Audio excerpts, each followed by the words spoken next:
Shalom, I'm Rabbi Jonathan Ginsburg, Skokie, Illinois. This is a Devar Torah about the portion of Shelach lecha, which comes in Numbers.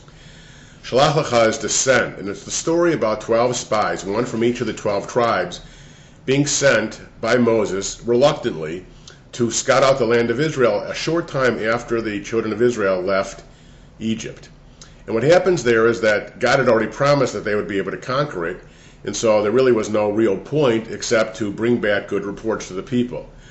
Well, when they went there, and it says they brought back a cluster of grapes so big that 2 men had to carry it, and that became the symbol of the tourism industry in Israel, 2 men carrying a big bundle of grapes.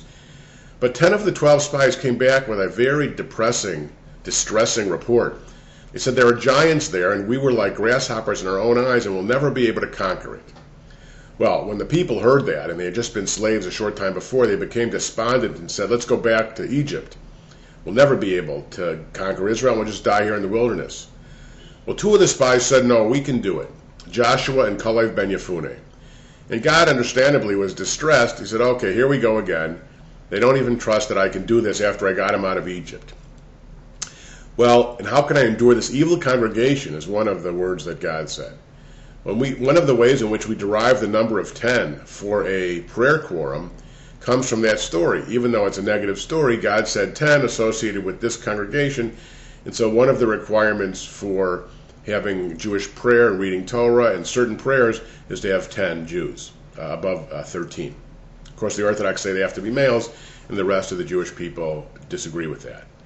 In any case, the main issue to ponder is why they saw themselves as grasshoppers, and the extent to which them seeing themselves as grasshoppers in their own eyes prevented them from doing what God said they could do. Now, the consequence later is that God decided that this generation would never be ready for independence in their own land, and so marched them around in the desert for 40 years until they all died but Joshua and Kalev, the 2 spies who came back with a positive report. But the sermon idea that you should ponder this week when we read Parshat Shelach lecha is the extent to which you seeing yourself as a grasshopper in your own eyes prevents you from doing things that you should and could do. I once read a study in the New York Times that said that 50% of all successful professionals see themselves as frauds waiting to be unmasked.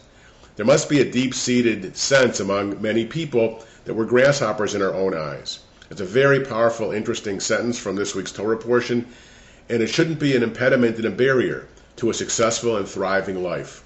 And so let's not be grasshoppers in our own eyes. Let's conquer the promised land.